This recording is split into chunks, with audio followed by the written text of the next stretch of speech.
broadcast network, AFTERBUZZ TV. Over 20 million weekly downloads in over 150 countries, and your number one source for after-show entertainment.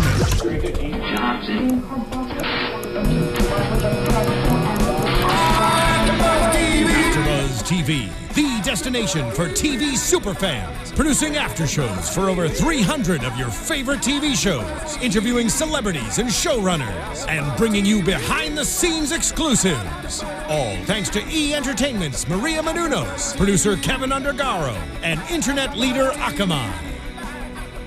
Now, let the buzz begin! Hey everybody, welcome back to another episode of The Messengers here on AFTERBUZZ TV. We are so excited. It's Season 1, Episode 9, Death Becomes Her. I am your host, Alexis Torres. Next to me is this awesome hunk of a man, Tauri J. Miller. Hey guys, I'm Tauri J. Miller. And where can we find you? You can find me on Twitter at Tauri J. It's TAURIJAY. Look at this guy. That voice. Please tweet us while we're doing the show because it is live on YouTube. Where can they find you? Oh, sorry. You can find me all over the interwebs as ATorres890. I got caught up in all of your fabulousness. Again, follow us on Twitter. Hang out with us in the live chat. Another way that we can get your feedback here as well is on a new survey site, Podcast One. That's ONE.com. It takes literally just 3 minutes of your time, and we just want to know if we're doing a good job or anything we need to work on, or just the fact that we are doing a great job. And we just want to hear your feedback in any way. Again, that's Podcast One, not the number, but ONE.com. Yeah. Whew. We got to get into this episode because I'm not getting the vapors, but I am. There is so much going on, but at the same time, we both knew that this was going to happen. Oh yeah, because our sweet predictions came real true. Like real true. And it's funny because I was sitting there I was watching this with my family who's never seen the show before. We were watching from 1 to now. Yeah. And they were sitting there. They were like, "I didn't see that coming," and I was like, "What? Really?" She wasn't even in the opening titles. Like that was literally my indication of she ain't a horseman. Like, but that was weird for me because I didn't realize it until I was watching it again with like all of them, and I was like, oh my god, yeah, she's not in the opening titles at all. It's every other. Look back at the opening sequence. She's not in there. She's in there at the very end where all of them are at the Last Supper. Yeah. But she's not in it. Like they don't show her face. Interesting. Yeah, and I was like. That is a great catch. I thought I was just being nitpicky. I was like, oh, why is Rose not in here? Oh, because she's, maybe she's, it's her story and we just, But I was like, no, they would put, I don't know. I was being, again, nitpicky, but I'm like, I'm so glad I noticed that. If you're watching this and not caught up, which is kind of lame because you should catch up. Catch up. Yeah, go do that. Watch the episode and watch us at the same time. Rose is our horseman. Is the horseman of death. And the first horseman. I know, which it does make sense because at first, yes, we all thought that she was going to be killed because she was a messenger, but it also makes more sense now that the devil was trying to kill her because she was a horse. It was so strange, and also I'm very upset of how she became a horseman. I don't know. I was expecting it to be more badass than that, but that's just me. Sorry. I mean, we'll get to it, but like I understood it. Yeah, me too. And then, so I felt like I could identify it, whereas like all the other ones, especially the first horse or the secretary. So the second horseman, like you never really got an understanding of her backstory. She was just evil from the beginning. Yeah. Whereas like Rose's, you're like, oh. Okay, I can see where you came from. Not necessarily agree with it, but like the fact that you went from, you were having this doctor was having, well, let's go in order before we get into her story. Obviously, we find out that our messengers are just hanging out at home. Yeah. Nadia's watching a zombie flick on her computer, which I love. Foreshadowing. I love the fact that their house is still covered in candles. But she's totally using Wi-Fi to watch this, or maybe not. Maybe she just has it in her computer, but she's using electricity on her computer. Yeah. But they're using candles to whatever. That's again me being nitpicky. But maybe the candles are actually just decoration. Like on the banister, they just added some. It's like it's not candle wax; it's icicles, right? Oh, how about that? Oh dear! A constant Christmas. I'm all for candles. I am one of those people that goes to Bed Bath and Beyond and just buys like a crap load of candles and just put them all over my house.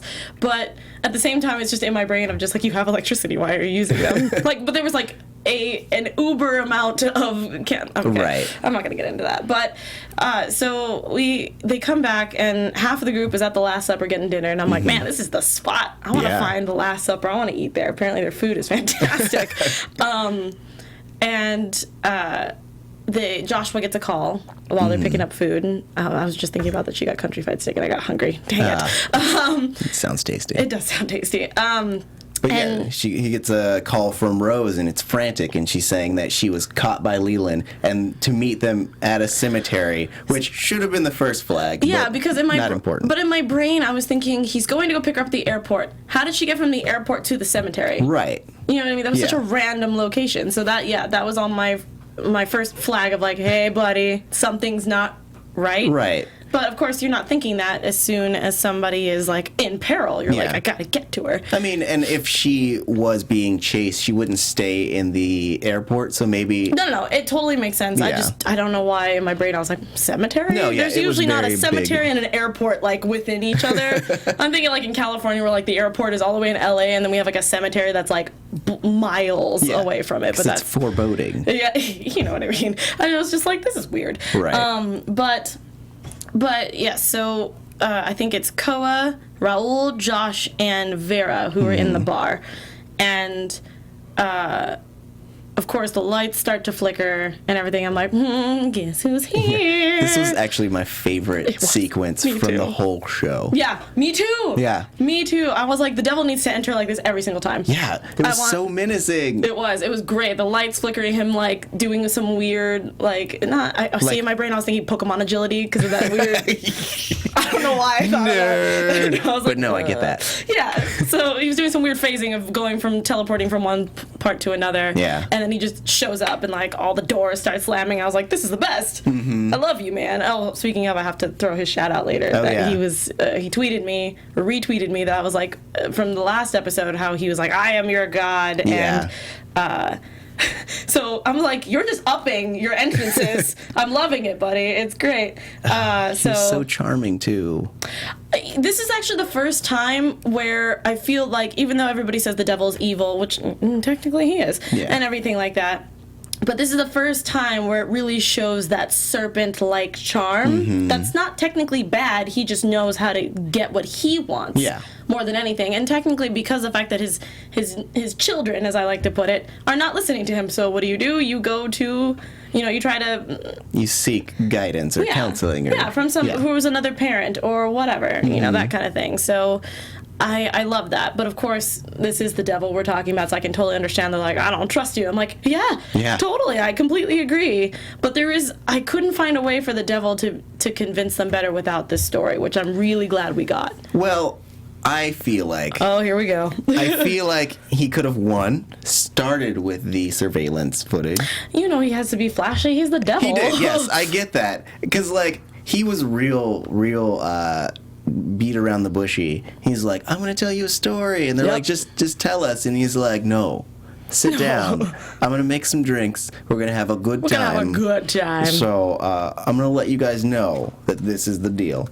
Because if he would have came out and said, hey, this is Rose is a horseman. Here's the footage of her doing the thing. Yeah. And that's all you need to know. That's what you missed on Glee. Yeah. I think it would have been real easy. Oh my word! Sorry, I was distracted because I just saw a total next time on Glee, and I was like, and the devil just shows up. I am your god. Sorry, I was very distracted. Great. That would be great. And then he has to bust out in the song, of course, Futurama style. So we obviously get into the fact that obviously we know that Rose, that we found out that they technically all met on April 6th. April 6th, 2008. Yes, and that they were all in the hospital together, which I was like, this is crazy. Like, this is absolute Tauri J. Miller status bananas. Like, that's what I was thinking when I think Erin was having Amy, and Raul was at the party at the quinceanera, and he got beat up. Yeah, he got beat up or stabbed and stuff. Yeah, pretty much. He got that was messed up. He was just covered in blood. That was like, what is happening? I thought he was on a mission, but apparently he was just getting beat up by his brother. Pretty much. I loved his excuse with the doctor, where he's like, I fell cleaning some gutters. And he's like, you fell twice? He's like, gutters ain't going to clean himself. I was like, no need to give me attitude because this doctor is obviously judging you because it looks like you got into a brawl. Yeah, right. Chill out, buddy. And then I don't remember what Vera was in there for. Oh, her son was missing that same day. That's when Michael went missing. Koa was there because she wasn't feeling well and she was trying to get to another tournament. Obviously, Rose was a nurse there and she got engaged. Oh, I hate this story. She got engaged because it just shows like. I always feel weird about the over the top jealous girlfriend, but like to kill somebody is like that's just a whole different level of okay. And I have a thing or like a I can't wait to hear that. Am I missing anybody? Who am I missing here? Peter. Joshua. Peter and Joshua. Yeah, Peter was he was going from I think one foster home to another. Yeah. I feel, and then I don't know. Oh, Joshua was just helping out somebody. Yeah, because he was still at last rites. He's being the preacher. So that was pretty cool. I was like, okay, this is kind of making sense now. It was destiny or fate or whatever. So that was really cool. And then he takes the longest way of telling Rose's story because I love how in between commercials he was just like. Now, where was I? I was like, how much time has passed? Yeah, I'd like to think that after, like, at each commercial break, they're like, hold on, we have to do a family meeting. And they, like, gather up, and he's like, I guess I'll find something to do. But the funny thing was I was sitting there going, how are you having little huddles? Well, the devil is literally, like, a foot away from you. Right. Like, that was it's like the typical, like, TV show thing where it's like, can I talk to you over here? And they're like, this is the person, and then they're over here. Like, literally, like, the same amount of distance. I was just like, I'm done. So, I mean, but at the same time, the devil just likes to hear himself talk, so... Pretty much. That makes sense. Sorry, buddy. You're a great actor. I love you. I just thought it was funny. I mean, it gave him a chance to, like, really, I guess, exist in that world. He did. Like, when you're doing improv, like they're the talking head scenes, and then there are the scenes where you don't even have to really say a word. You're doing all the space work and living in the world that actually exists. And I felt like this is a really good time for him to do that. He was like making drinks using his powers. He was setting up the balls so he could like smack them all into the holes when he finished his story. Like he was really like planting these seeds and also being able to just kind of like have a good time, which I really enjoyed. No, this is, again, my favorite scene, or no, my favorite episode so far, with one, just learning Rose's story, even though Rose's story in my brain is just, makes me so angry.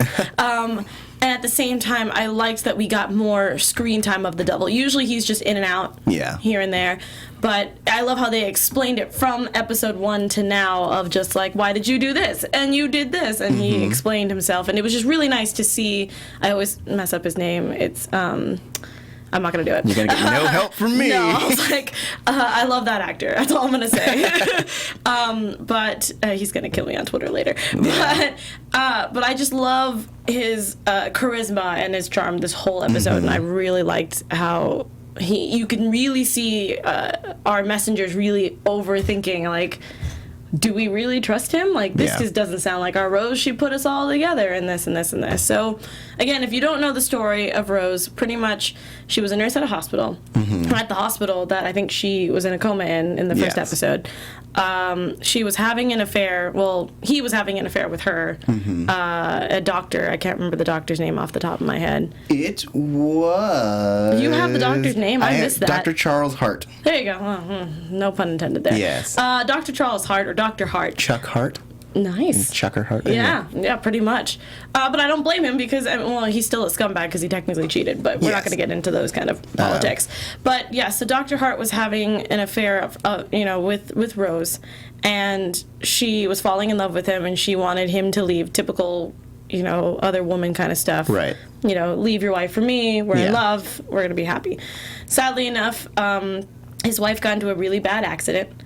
And before all this, we find out that Rose was a nurse in the military. Yeah. And her first kill, apparently, was when she was doing mercy killings, which happens very often, whether you're in the military or even just working as a nurse or a doctor. It happens. It's, again, my own personal opinion, I don't think it is extremely terrible, but it is to a point that you should let you shouldn't be controlling someone's death. Right. So, there's that whole thing. I mean, yeah, it's that Hippocratic oath where do no harm and all that stuff. Yeah. I mean, because as mortals, it's not our place to determine who dies and when they die. You can't, as the term is, you can't play God. That's his job, obviously. Yeah. So, of course, this person was badly burned. He didn't want to live, and that's tough for anybody. So, of course, as her nursely duties, she's using morphine, correct? Yeah. And they didn't die like super slowly, but they weren't in any pain. Yeah. I mean, they get to die in their sleep, essentially. Yes, pretty much. And then so eventually she just kept doing that as her career progressed. And so again, jumping back to the illustrious affair with the doctor, not the doctor, a doctor. Sorry, guys. I came in the TARDIS. I know, and I was like, oh gosh.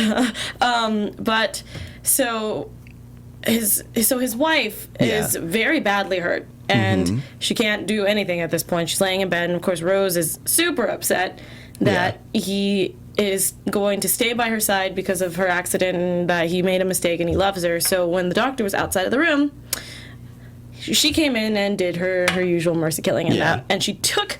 This is where I was like, I'm done with you, Rose. That is just so messed up and sick. Was when she took her ring, her wedding ring off her finger and put it on her and said, "Oh, my boyfriend." Yeah. Well, I mean, essentially, you could say that like from the beginning from her first mercy killing to this killing, which was straight out homicide. Just straight up. I would say that like death, and they kind of like hinted at it in that like death for her became less of a taboo, and it was just something that she was capable of doing. And so she was able to distance herself from like essentially what mortality is to humans. And so it makes sense that she would be like, well, this person is an obstacle, and I have the power to kill them, so I'm going to do it. Yeah. I mean... And also, I would, in addition, go for it. Say that this being her first homicide, she was already kind of a serial killer. Pretty much. But her taking the ring was her first trophy as an official serial killer. That's exactly what it was. Same thing with our first... With technically second horseman, the senator, when she took a sip of her glass. That was her symbol. That was not her trophy, but it was enough to be like, I knew what this symbol meant, and I still took it. Same thing with the ring. Not sure about Leland, though, because we didn't get to see him break his seal. We just knew that it happened. Right. So, I mean, obviously, I'm just going to assume it's because he killed people. Yeah. I'm sure he kept a bunch of grenade pins or something. That was the first thing I thought of. I was just like, oh, look at that. But yeah, and that as soon as she took that ring and her wing sprouted, I was just like, Rose, why? Yeah. But again... It just made more sense to me, because if someone who was super important to the group, all the messengers or whatever, the fact that you just left in the middle of something that is super important. I mean, yes, you did stop a seal from breaking, whatever, and that you just up and left was a clear sign. I was like, something's not right. Right. This is not the time to go gallivanting off anything. And the second time of obviously someone who is understanding to just jump on somebody who we were talking about, Alan, where. He just wants to help, and she's just like, he shouldn't be a part of it. She just doesn't like that Alan gotten in the way. So after watching this episode, all the pieces just fell into place, and I was just like, yeah, okay, this is where this is where it sucks. But while that's all happening at the not the hospital, but at the bar, Eliza, our previous former messenger comes by because she feels like there's something wrong in the force. And I love how Erin tells Eliza about her gift, and she's like, this isn't right. What? We didn't have that. And every single messenger group has the same powers every single time. So, and it kind of made sense, because I was like, understanding. That was me being, again, lame in the beginning, where I was like, that's a terrible gift. I mean, it made sense from the perspective of like, they have she can understand any language. Yeah, because it's a superpower, essentially. It is. It's crazy that you could understand every single language, but at the same time, I was like, that doesn't seem like... it didn't seem like something that God would give necessarily. Yeah, to a messenger, it seems like something that just not evil would have, just it doesn't seem like something that God would need at that moment. Especially since he was constantly sending them signs. Mm-hmm. Yeah, because why would you need someone of understanding if you're just going to send them signs all the time? Right. You should figure it out on your own, which is what God usually likes to do. Yeah. But yeah, and I like that the devil did bring up the fact that when he first showed up to kill her, or with Vera to kill her in the hospital, she was speaking the language of death. Yeah. Because we were trying to figure out, like, what was she saying? What language is that? And you know me, if you watch the first after show, I was like, Pig Latin? Totes. It was super Pig Latin. It's a dead language. It's cute. No, but at the same time, it just, again, there was just clear signs, and as the episodes went on, and especially this one, I was like, yeah, it makes so much sense. And sadly enough, as this story was happening, which my favorite part of this whole thing, back to the bar, was Koa, or they were trying to figure out how to get Joshua out so that he can go to Rose, because obviously he didn't believe the devil. Right. But I wish he would have stayed, because that was like, it would have made more sense. There's a point where Joshua was having his next vision, and the devil's like, tell me, what is it? And then it's Koa laughing. Right. I was like, I even wrote in my notes, I don't know. It just says, I went, loved the Koa move, girl, you got it. Oh, yeah. That's what I wrote. But that was really cool, but at the same time, when she did that, I was like, I feel like this is a bad thing. But the other thing, before we get to Joshua at the cemetery, I want to talk about Amy. Yeah. I want to know what's going on with that, because obviously when Erin came home, she went to say goodnight to Amy, left, and then Amy just sat up and walked to the window. Yeah. And then the next time we saw her, she had drawings of Joshua dead in the coffin, which was, in the cemetery. Yeah. So I'm trying to figure out, does she also have visions? Is she our actual, like I said earlier, where she is our seventh messenger, but we don't know? Like, I'm a little... It's weird because, Eliza was essentially implying that the last messenger wasn't with them at all. So that's also Amy true. Amy was the last messenger, they would all have their complete powers. That's right. And Erin wouldn't be dying and all this other kind of crazy stuff, right? Unless they have to acknowledge her before it's official. But the implication is that the seventh person isn't there at all. So, I mean, kind of piggybacking off of your previous notion that since she was in the car when Erin got the blast of angel power, then she kind of has a little residual. So that may be it. I mean, I thought maybe it was because she's a child that maybe not saying that she doesn't get the full power, but maybe because she's usually at the house when they're usually doing other stuff. I thought maybe if they have to literally be all together when this is going on, or maybe that Rose, I don't know if she can actually do anything, but the fact that maybe because she was there, Amy can't fully be her angelic self. Right. I'm trying to figure out if they're just going to throw it in there at the very end and be like, guess who had her powers but didn't know about it, kind of thing. Yeah. Because it feels like Amy doesn't even know when she's making these drawings, ever. Like, especially when she woke up that one, or not woke up, but when her mom came in, she was, she's like, those aren't mine, I didn't draw those. I'm like, okay, so either God's either using her to, like, hey, more signs, look at them, or the fact that she could be our next messenger. Some of the fans have told me that they think Nadia might be it, but I feel like she's just kind of there. I can't really, she's been there the whole time, so it'd be also kind of tough. Right. Or we're going to have a new person. I don't know. So it's going to be a little tough to figure out who our seventh messenger is, but we'll get into that in predictions. I hope it's Alan. I hope Alan has all these powers. That would be so funny if it was Alan. But Alan was there, though.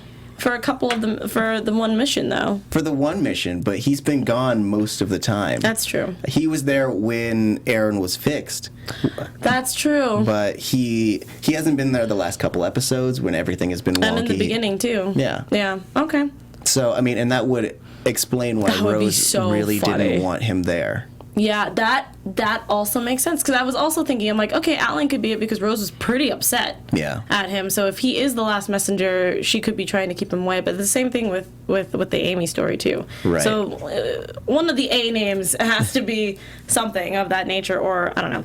Yeah. But jumping back into the cemetery, we have Joshua frantically looking for Rose, which, again, I'm like, this cemetery is just all kinds of janky. I mean, not in a bad way. It was more just like if Rose was in trouble, you would have heard her screaming or something, some sort of sign. I don't know. And the fact that you go into this... yeah, it screamed trap. Yeah, like, I just want to it's a trap, like, in the background. Just like, it's clear. But, yeah, and the fact that he went into a tomb...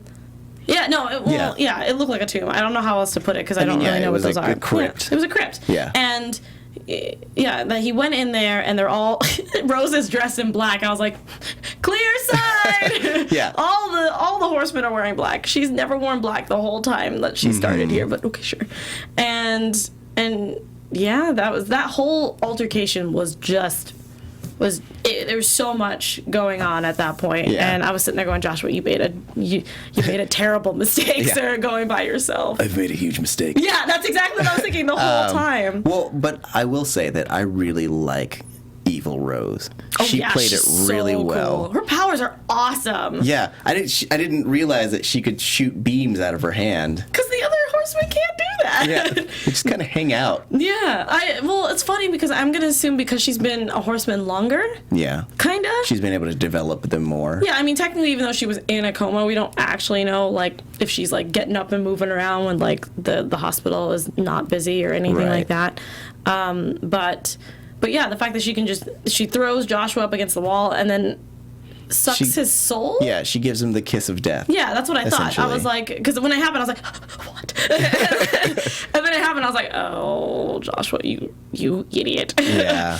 So, but I mean, I'm glad, I like that Eliza and them realized, and so did the other messengers from the bar, and they all met up at the cemetery. And I love how, my first thing was like, Erin's not going to be able to heal him. No, of course not. No way. Because I feel like it's different from being injured by a man-made weapon and then from a horseman actually trying to defeat, especially if it's the horseman of death. I feel like there's no loophole any way, shape, or form to get out of that. If your soul isn't in your body, you can't exist. You can't exist. A husk. Exactly, and that's what I was thinking because my brother at the time was kind of like, well, she could just heal him, right? And I'm like, but it's just empty. Yeah. He's kind of like a robot with nothing inside of it. Yeah, it would be like if you had a dead plant and you tried taping the leaves back together. Oh, God, that makes such a sad image. I could make it work. Yeah.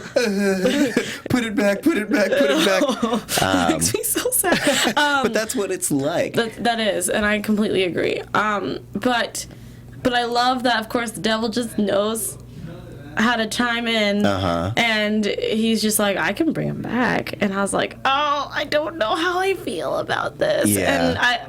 And of course, everybody in the room's like, no. Everybody in the room's like, yes, bring him back. This is Joshua we're talking about. But Raul's like, no, this is the devil. Obviously, he's going to screw us. But it's hard to think about because he did give us all this information, mostly just because he wants to know the last horseman. Mm-hmm. But at the same time, there has to be another endgame besides the last horseman for him to bring them back. But Peter did say they can't function without all the messengers together. Right. But that is also why I think that Amy has a greater purpose because technically, if she is seeing visions, if Joshua's dead, she can take over. Right. That's what I was thinking. So she's like a reserved messenger. Kind of. And I guess like I just pretty much just gave away my prediction, but that's fine. Yeah, but I mean. That's how I was going to say that's how they end the episode was just like, so, do we have a deal? And I was like, deal with the devil, supernatural crossroads where? I was like freaking out. So, but I definitely want to know what you think where the season is going. Yeah. So, would you like me to predict? Yes, please. Predictions, please. And now, your AfterBuzz TV predictions. Dear God. Oh, George Given, I'm sorry if I butcher your name, but George says, did you see the trailer? It looks like Alan was dying. I don't like to look at the trailers for the next episode because I don't like to be spoiled. Well, I mean, it's not spoiling, but I like to be surprised when I watch the episode. Yeah. But apparently Alan might be dying. Oh, really? Interesting. I mean, that would have a lot more weight if we didn't have a healer on our side. I know, right? But she's also, that does kind of, for me, help me lean towards Alan being the last messenger. You have a point. So, Freya says, does Raul remind anyone of Bellamy? Oh, Bellamy on the 100, or is that just me? I can see that. I was totally thinking that as well. I was like, He's handsome. He has a small, or like a relative that he's always trying to look out for. Yep, and also he just scowls all the time. Pretty much. That's it, all the time. I'm like, do you smile? I mean, only when Erin's in the room, but like, come on, dude. And he had to go undercover. Sorry, people who are not the 100 fans are like, what is happening? Yeah. Get to your predictions. Watch the 100, and then you'll have complete idea what we're talking about. It's a good show. It is. Which is also on the CW, so look at that. Yeah. Cross promotion. And we also do the after show for that, so you guys should check that out. Sorry, Ben. Man, maybe the 100 is a sequel series to The Messengers. The apocalypse happens. So they all go to space? Pretty much. Someone needs to make that fan fiction. I will read that. Okay, sorry. Anyways, back to The Messengers. Please, go ahead. I mean, I think that I want to first say that I don't think that they're going to bring Joshua back to life. Really? I don't. One, because they had the whole zombie thing at the beginning, which is like, so if he comes back, he'll be kind of like a zombie, which I think that they'll use that as an explanation. Yeah, I was thinking the same thing of like, even though the devil might bring him back, I'm scared he won't be the same. Yeah. Yeah. And also, like, they kind of foreshadowed earlier with Eliza saying that messengers are going to have to die in order to fulfill their purpose. Right. And so for them to bring him back would essentially negate that, and it would mean that the world has no stakes. Ooh. So I need that to happen. I mean, I think that, yes, they're going to find the last messenger. Well, yeah, I feel like even before we get even into the battle of the apocalypse, to a point we're going to have to find the 7th one before the season ends, even though we have 4 more episodes left of this season. Yeah, 4 more. Yeah, I don't know. My prediction was mostly just because as much as I would like Joshua back, I feel like he should stay dead just to, again, amp up the stakes on there. Like, hey guys, we're not fooling around anymore. We lost Rose.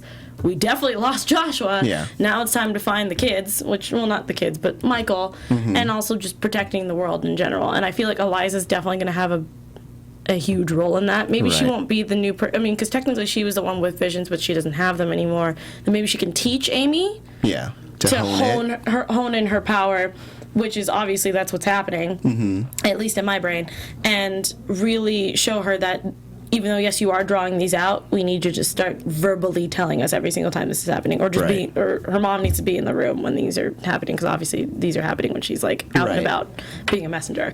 So I really think that Eliza's going to play a huge role until the end, and I have a feeling, throwing that out into the universe, do it. I think Eliza's going to die. Nice.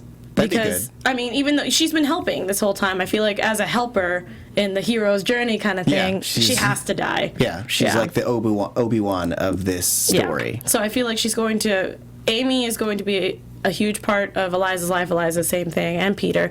And then when Eliza dies, either Amy is going to step up, even though, again, she is a little girl, that I feel like that will really show her that the world is, it's not all just happy-go-lucky things. Right. So I don't know.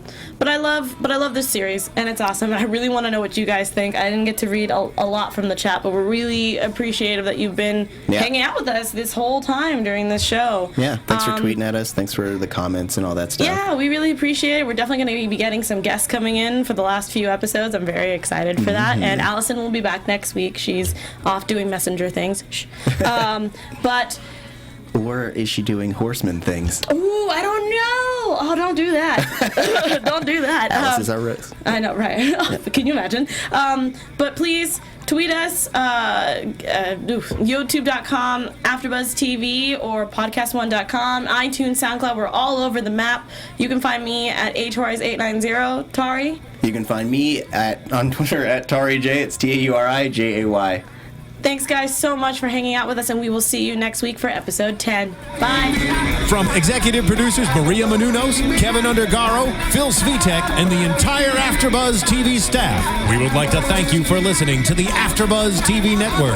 To watch or listen to other after shows and post comments or questions, be sure to visit AfterBuzzTV.com. I'm Sir Richard Wentworth, and this has been a presentation of AfterBuzz TV.